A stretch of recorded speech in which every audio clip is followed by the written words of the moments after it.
Hello there, friends. How are you?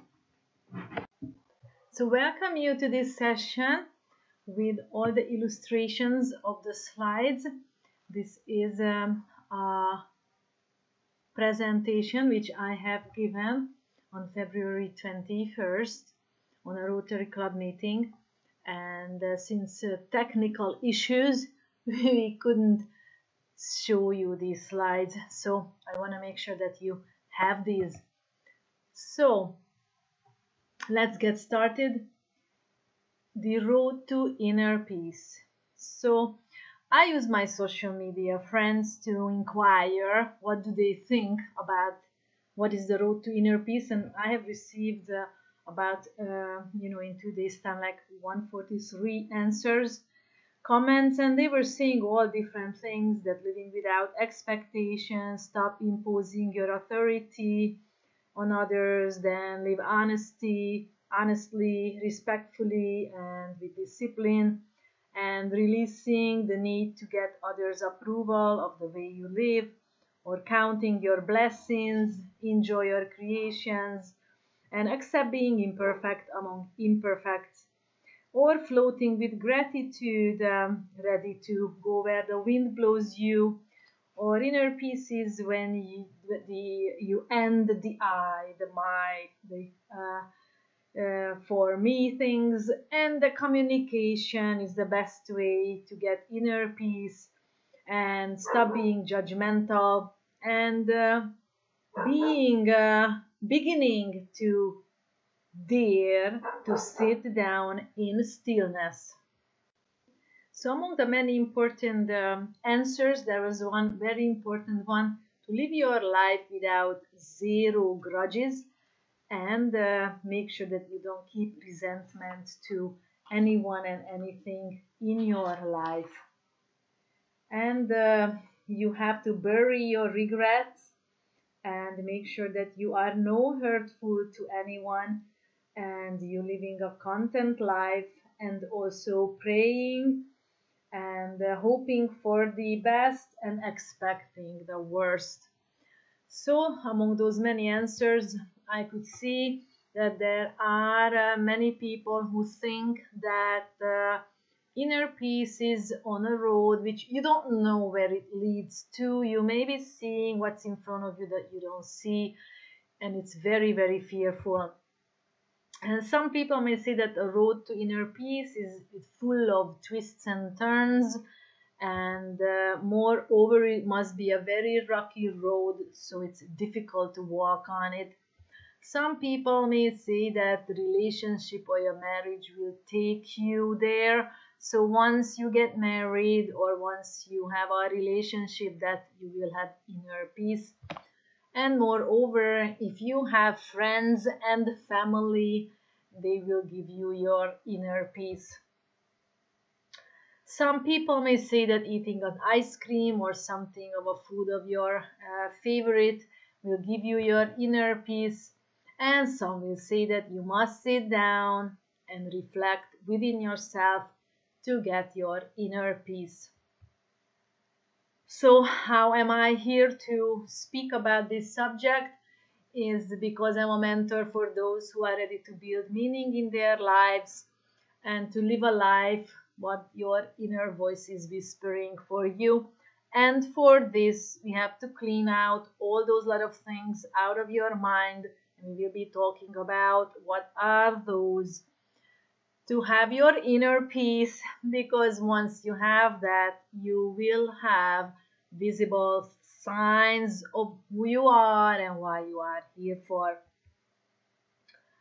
But most of it, why don't we live in peace, and why there are all these storms in our lives?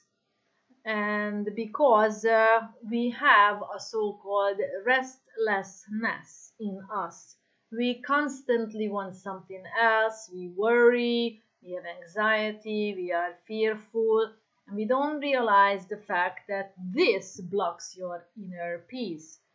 The restlessness actually is here to serve you, serve your conditioned mind, protects your conditioned mind, So you don't experience awakening, you don't experience inner peace.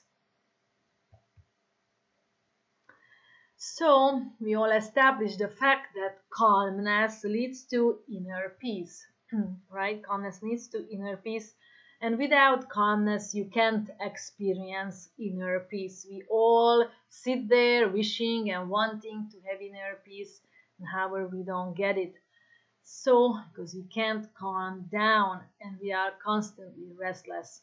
So, if we reach the calmness phase, then we should have inner peace. However, there are more little rocks here which I place before calmness on the road, on the journey, which leads to calmness. So what's that? So this has been on animated slides, and the major reason why we couldn't do it on the internet, the recording, because of the animation. However, I'm putting you up here and showing you step by step. So we have calmness causing inner peace, right?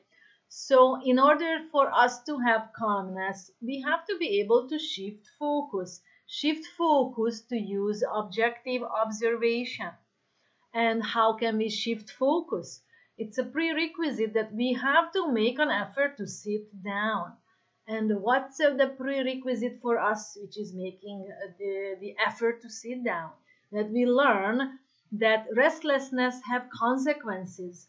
And basically by that we realize that our suffering is self-created by reacting. And I will talk about that in a moment.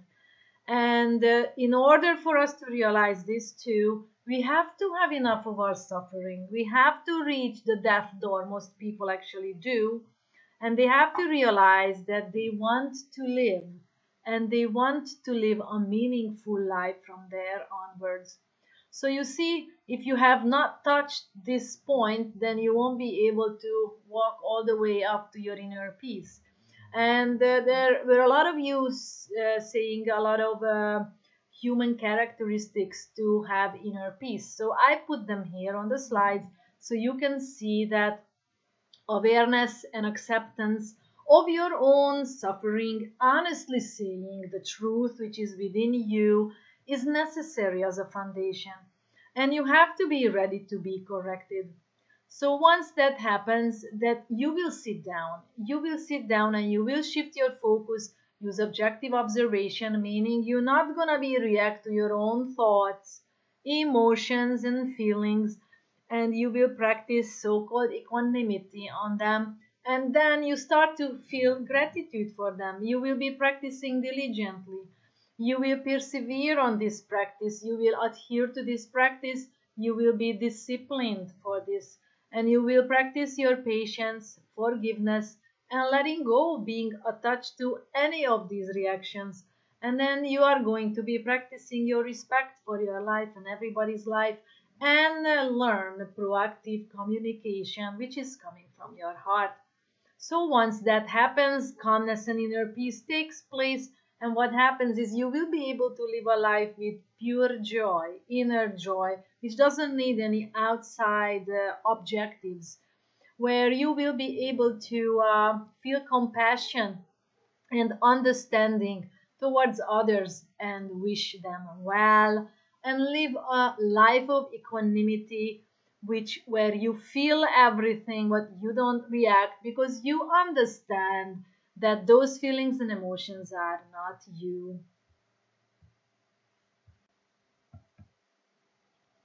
So what do we react to? This is the slide I was talking about for you. So we are reacting to our mental, emotional imprints. These imprints come in three different levels into our lives. First is through our own childhood, from 0 to 7 years of our lives. These emotional wounds are all the painful experiences what we experience 0 to 7 years of our life. 0 means at the time of conception, even beginning with if it was an unwanted pregnancy by any one of the parents. So there are 5 emotional wounds. I have detailed videos on this, but just very quickly. First is rejection, second is abandonment, third is humiliation, The fourth is injustice, betrayal, and the fifth is injustice. And then we develop 5 behavior masks, which are to protect us to feel these 5 emotional wounds. So we put withdrawal onto rejection, and we put dependency onto abandonment. We put on masochism, self-inflicted pain, to humiliation. We put control on betrayal, and we put on rigidity, living very unflexible, onto injustice.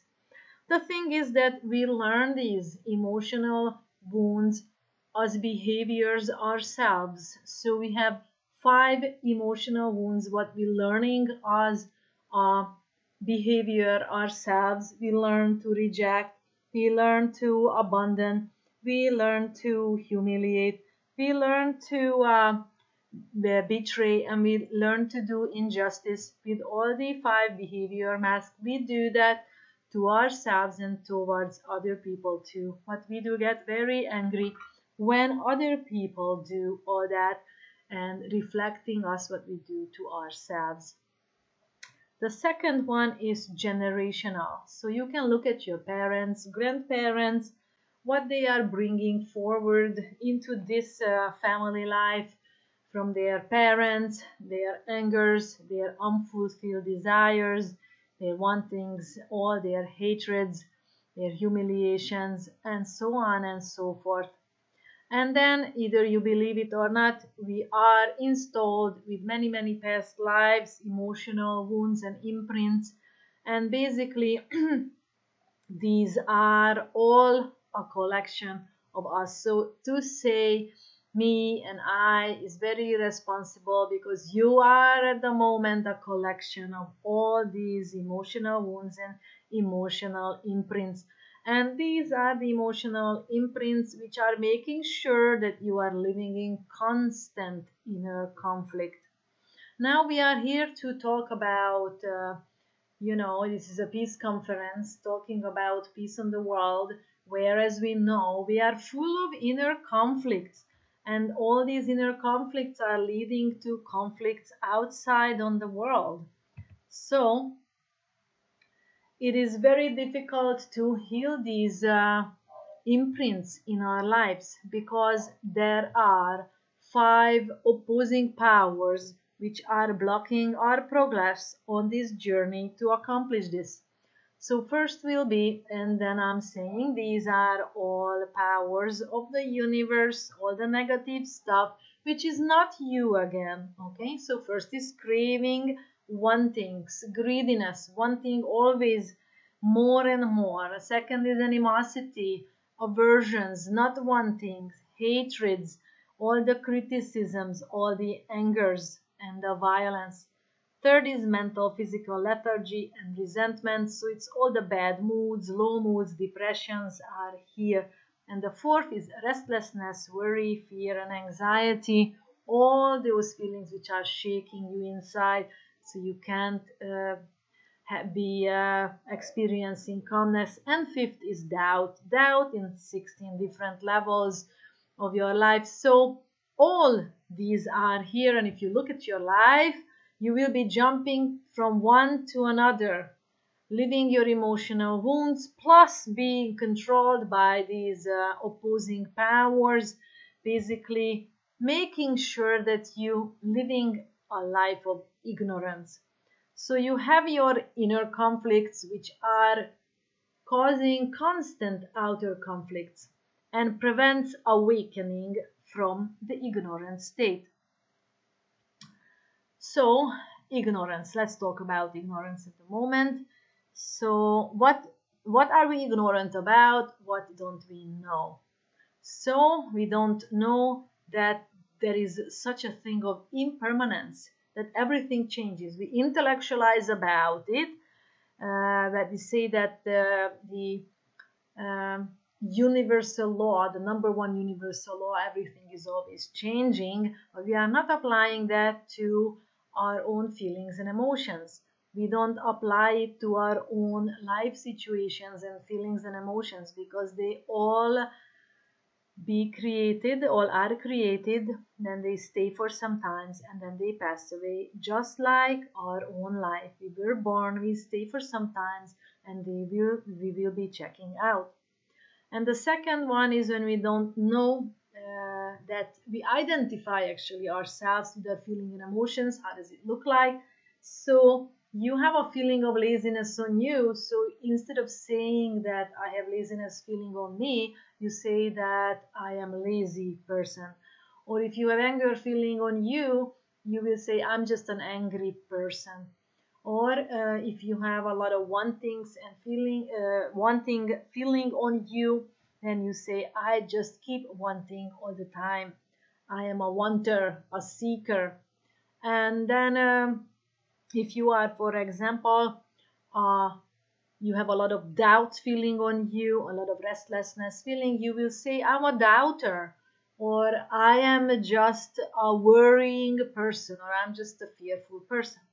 And then you start step number 3, cling to these feelings and emotions, and then you will create circumstances where you can practice these.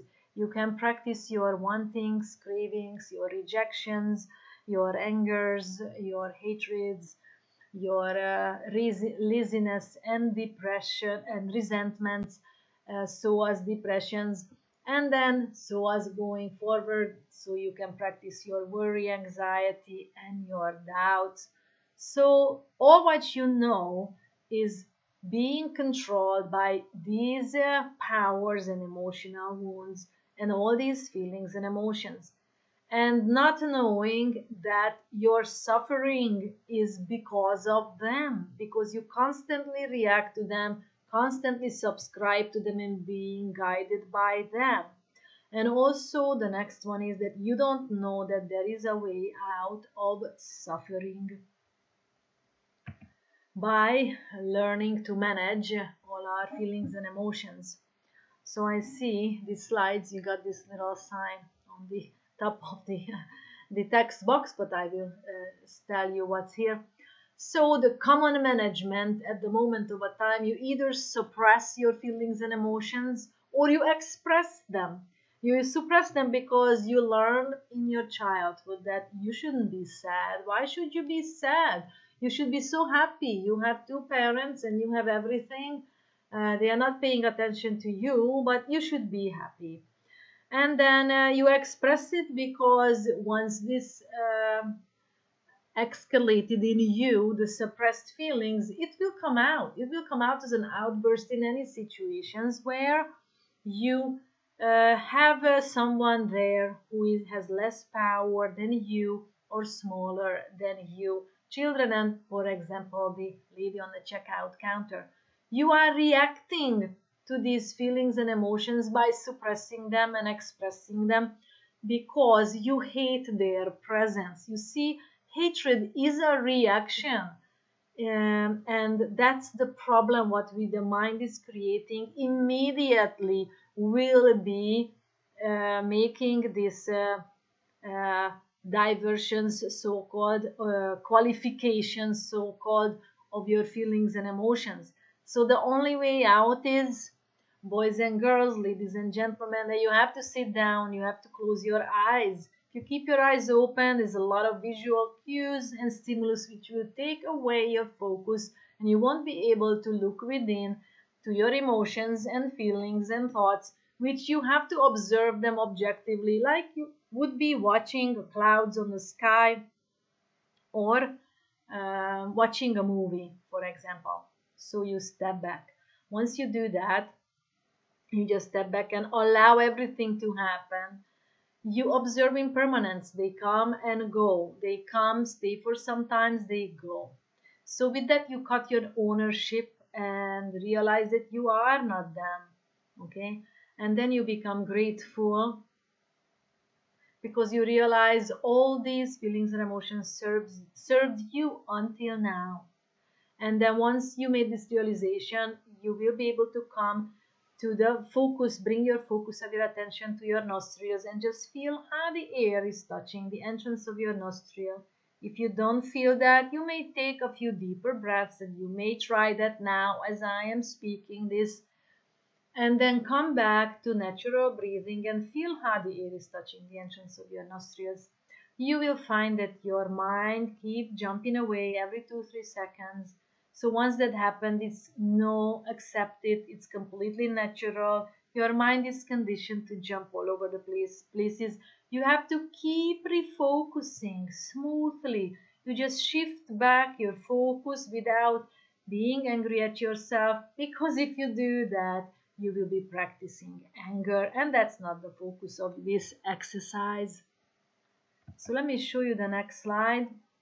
Here is basically, here we have an eye, a person with an eye who is keep looking and looking at basically the thoughts, emotions, feelings, okay, without analyzing them, judging them, accepting them, and stop asking any questions about them. Stop wanting anything else in place of them. So it's not a brainer exercise. You are not here to think about your emotions. You have to step back and just observe them, allow them to be. So this is the no fixing point here, when you don't have to fix any of that. You will just have to step back, observe them objectively, allow them to be, and let take naturally impermanence place. And by that, you cut yourself off from your emotions. So you practice awareness and objective observation. The two goes hand in hand. You cannot just be aware and then keep reacting, and you cannot be just have objective observation, because you will be missing out a lot of these thoughts and emotions which are creating reactions from you. So the two has to be practiced hand in hand for you to progress. So everything is changing. That's what we accepted at the moment, and this is what you are going to experience further once you do this exercise. Seriously, I have a link for you where you can actually have my voice prompts, voice guided little meditation for that, and I'm happy to share all that with you. So you realize that you have sensations on your body wherever, in your neck, hand, in your thigh. So who is feeling that? Your mind is feeling that. So you have body sensations, not just physical sensation. Emotional sensations could be in your pressure in your heart because someone just yelled at you, or your stomach got into a cramp because you are in a very negative situation, or you got a headache. But no matter what, your mind is feeling that pain. And the moment the mind does that, it starts to discriminate. It will say, oh, this is pleasant or this is unpleasant. If the mind makes the label pleasant, say, wow, this is nice, I want some more. Here you created the foundation of addiction. And this is something very unpleasant of a sensation, what occurred. Immediately you are creating the foundation of hatred and dislikes. And no matter what, you will be immediately prompted to get attached to them, and personalize yourself by that. The mind is doing that on its own. If you are not aware, it will be doing it by itself.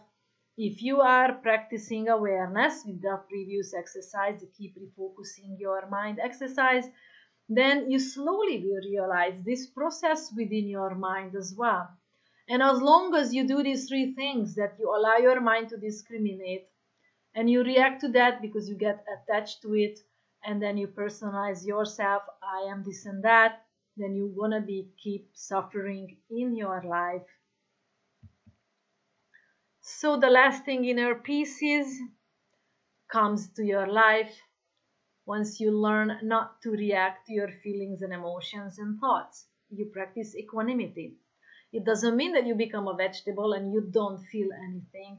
Yes, you will do feel a lot of things, but you are stopping the reactions. You're stopping the qualifications and the discriminations of them.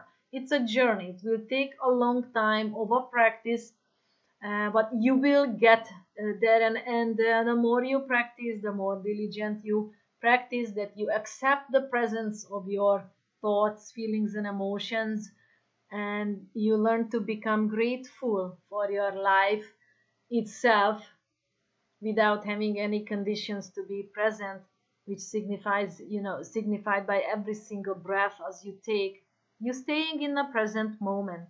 And it by itself, you will become joyful. Then you be happy for other people's happiness, because you know what? The more happiness you express towards other people's happiness, it will serve your happiness as well. And then here comes loving kindness. You will be able to wish welfare to everyone from the bottom of your heart. And then compassion, meaning that you make an effort to remove suffering of yourselves and others as well. So I want to share with you a little more on the 5 blocks, because if you are practicing awareness with the exercise I showed you before, you close your eyes, you accept your thoughts, feelings, and emotions, and then you keep shifting back your focus to your breath, you will realize these 5 different kind of blocks, or enemies of us, so called, which are blocking our process. And then once you realize, you become aware of them, you can practice something immediately, consciously, to cut their power. So if it's craving, you immediately have to let go of that craving, the object of your craving, and start donating. Even if you help someone, it will stop or cut your craving. Now, I'm not saying that you shouldn't buy anything, but you should stop buying and letting go wanting to buy, okay, if this craving feeling is in you, and allow the process to take place. And if that particular dress or something of a house, a car, I don't know what, should be yours, it will be yours with you feeling peaceful inside. The second is, once ill will, hatred is present in you, all the not wantings, all the angers, then you have to realize this is not something what the other person did, it's how you reacting to what this other person have done. So you have to practice immediately wishing good, wishing well for them, goodwill, loving kindness for them, and joy for their successes and happiness. Okay, so this is how you cut your hatreds. Number 3 is mental emotional lethargy and resentment. This is when you sit on the couch lazily. I can't move. Oh my God, I can't move. Okay, and this is how you roll in it. And I'm just getting fatter and fatter and stuff like this. You have to make an effort. That is the moment of a time you have to make a move. So laziness feeling is the signal for you to make a move. Stand up at least, start moving, go for a walk, start exercising, make a move. Stop the power of mental emotional lethargy on you or eating you up. And then if resentment is present in your mind, in your body, you feel that, you immediately have to find something good about that person. And I'm sure that you will be able to. So the next is restlessness, anxiety, and fear. This is very shaking feeling inside. And then the antidote to that, once you realized it, you are aware and conscious about it, you have to sit down, be still, physically still, and just observe all the restlessness, all the shaking in your mind and within your body. It could be even muscle shaking as well. And then once you do that, you can slowly come and bring your focus of your attention to your breathing, and practice objective observation to every other feeling and emotion which comes up during this time. So the 5th is doubt. It's very easy. Once doubt comes, but it's the hardest because it will keep you blinded. It will keep you in constant fog, so you don't see any direction in life. That you have to recall your faith in the universal law of impermanence. You are not your feelings and emotions, and this is all a journey where there are other people who are with you, and find those people, spend time with them, will help you greatly. And also your faith in the Creator, that He's created you for a lot higher cause than just playing around with your feelings and sensations and emotions, and to do real valuable work in this life and live a real meaningful life.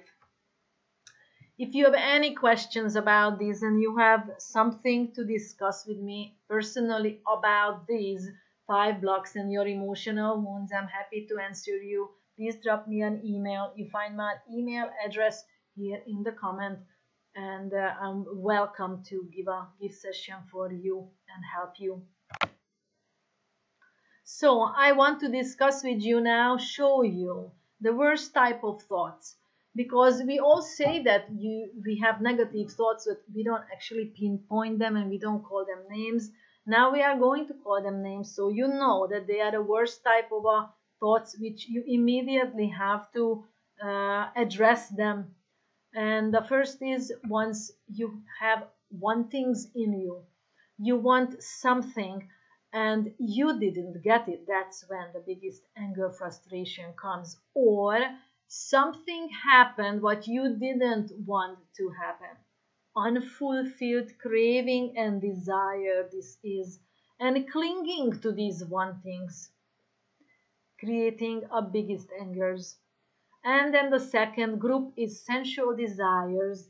Desires to feel something through your nose, as a smell, as a fragrance, or hearing someone's voice, or someone tell you that you are lovable, or seeing someone, some different kind of an object, a person even, or eating some foods, touching something, have any kind of touchy feelings, and then being attached to your thoughts. And sexual desire is the worst type of sensual desire out of those, which will keep you jumping up and down, turn your life upside down to make sure that you don't awaken. The third group is hatred and anger. They happen when we have such a thing of a lack of moral shame and lack of moral fear. Once you don't have that, these are the people who can just, undress in the middle of somewhere or do such a humiliating actions and behaviors, or they just take people's lives out of violence and being resentful and have ill wills. They punish other people, have great grudges. So they are the worst type of thoughts.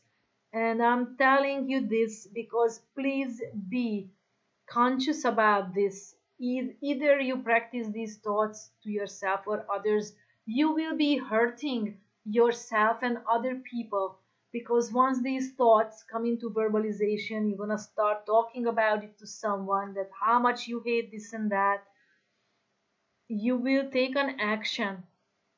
So a thought will drive your verbal communication, and this verbal communication will drive your action. You have to cut this cycle by catching these thoughts at the beginning once they are present. And this is what you are looking for. These thoughts and feelings are again not you. They want to control you. So the fourth group is conceit, pride, attachments to rites and rituals, and your views, and the attachments to the I, the my, and the myself. So once these present, they are all bringing you suffering and a lot of harm to yourself and others as well, once you are going to act these out. So I received a question of, please include this slide of storm management. What do you do once life situation comes to your way? You have a spouse who has a panic attack or a narcissistic outburst, yelling and screaming and blaming, or you have a life and death situation at work because you are in a medical profession. What do you do? First, you have to recognize that stress or fear, whatever that is present, you recognize what it is, accept it, observe it objectively, stop fighting against, Stop wanting anything else instead, and stop asking them and analyzing them, especially that why me type of thing, and then just breathe. Then they will pass and you will be able to come back and see things clearly. Now, what happens when you're rolling into these thoughts? That means you keep going on that I'm stressful or I have a headache, or my head is so much in pain. You keep rolling in. Recognize it, catch it in any point, accept it, observe it objectively. Stop fighting against this feeling, stop wanting anything else instead, stop asking and analyzing them, and just breathe again. This is the storm management. So if you give this a good shot, a good try, a good chance, it will help you instantly to get out under the control of your emotions. So my news here for you that your life will not change, but you will change, you will grow like a butterfly will grow out, and you will grow because you will look at life, much differently. By focusing on differently, you will be able to shifting your focus from the pain to the compassion, from the reaction to the loving kindness, wishing well.